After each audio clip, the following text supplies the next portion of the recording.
Hey guys, I decided to do a video because I thought that might be easier, especially since we're so busy. This way you can just watch this while you're getting ready or doing dishes or whatever on break. And I have a lot of little things I just wanted to talk about before we dig into the meat of the psalm. So I hope you enjoy this. Okay, so we're just going to go right off of the outline that I have sent you. So right off the bat, who were the sons of Korah? Now, I thought this was pretty interesting research. You may recall Korah from the Old Testament. Korah was the one who began to grumble against Moses and Aaron when they were in the wilderness. His job in the Old Testament was to transport the furnishings for the tabernacle. So he had a pretty important job. However, Moses and Aaron were actually his cousins, and so I kind of wonder if there was something to that. But he started to accuse them of having poor leadership. Numbers 16:3 reads, "They assembled themselves together against Moses and against Aaron and said to them, 'You have gone too far, for all in the congregation are holy, every one of them, and the Lord is among them. Why then do you exalt yourselves above the assembly of the Lord?'" So that right there is showing like kind of the pushback that he was giving Moses and Aaron. And we know the favor that the Lord had on Moses. And so, it did not go well. Numbers 16:32 reads, "And the earth opened its mouth and swallowed them up, with their households and all the people who belonged to Korah and all their goods."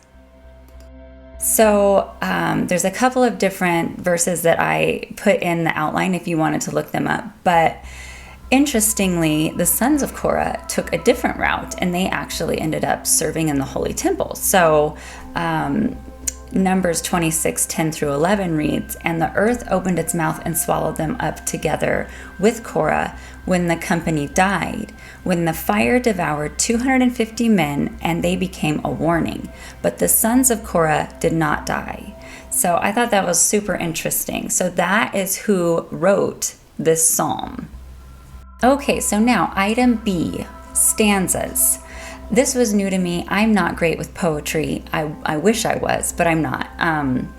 So when I looked up what a stanza was, because I had to, because I couldn't remember, it means the division of a poem composed of two or more lines, usually characterized by a common pattern of meter, rhyme, and number of lines. So they believe that this psalm is broken up into stanzas. Some say it's 2 stanzas, some say it's 3, some say it's stanzas upon stanzas, which I don't really understand, and I'm not smart enough to figure out. So I'm going to go with the 3 stanza option just because I feel like that makes more sense, because it is divided by the word Selah, which we will get into in just a moment.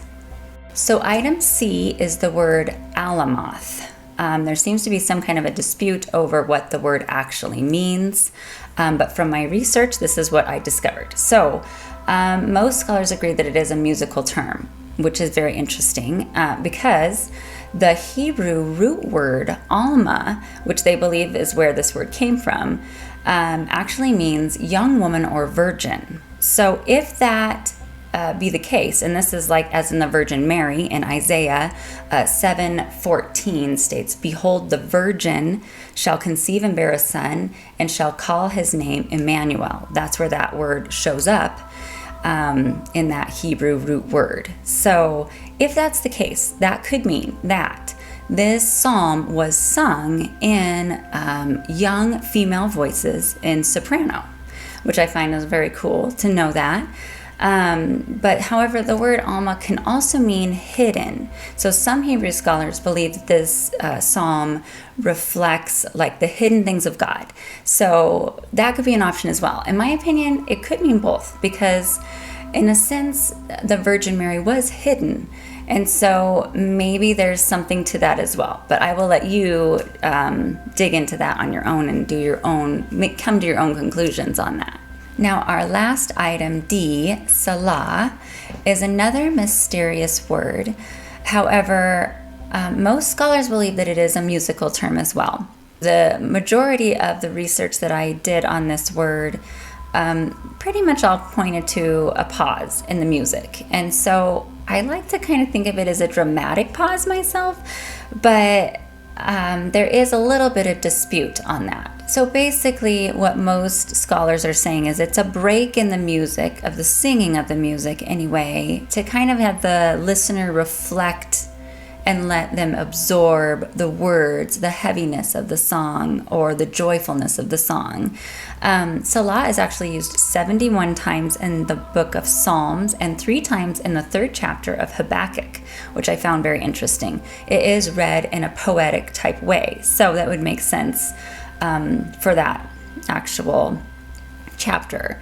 The Septuagint, which is the Greek translation of the Hebrew scriptures in the Old Testament, it's actually used, that Septuagint was used in the early church. But in that document, the word Selah is translated as division, like a dividing of the music. So it does seem to kind of point to that direction. But if you go with the Latin translation of the word Selah, it could mean that the psalm is to be sung in solo. So there is that. But I love how much we can learn about just one psalm. And I think, like for me, I really forget sometimes how much the Lord loves our singing to him. In fact, like King David said, sing praises to the Lord, O you his saints, and give thanks to his holy name. And that was Psalm 34. And I'm actually going to include a couple of songs that were inspired by Psalm 46. You may be surprised at one of them. I was, but once you hear it, then you'll realize, oh, of course. My good friend Mindy mentioned that Stand By Me was actually inspired by Psalm 46, and I did not realize that, but then when I listened to it again, you can totally see it. But just so you know, that song was actually inspired by, so that was Benny King, and he sang it in the 60s. But he drew his inspiration from Charles A. Tindley from a 1905 gospel hymn, which is actually beautiful. I found it on YouTube, and I really wanted to share it with you guys because, I don't know, it really touched me. And then, of course, the other song that you may already know and love, and that's the Shane and Shane Psalm 46 song, which I'm also going to include. But I thought I would give you guys the lyrics to both the Benny King song and the Charles A. Tindley gospel hymn, because it's sad, in my opinion. The hymn is just so beautiful and stands so true to like the word, but then when you look at what happened with the popular worldly Stand By Me song, it takes out the Lord and puts in that darling, darling. So it's just kind of sad to see that, because it was such a great song. If only they had kept it, I just wish that they had kept it as like a gospel hymn, and it had been so popular. But that's just my opinion. I'd love to know you guys' comments on just the introduction. I can't wait to get into the actual psalm itself, and I appreciate you taking time to listen and just be part of this group. I love you guys, and I will talk with you soon.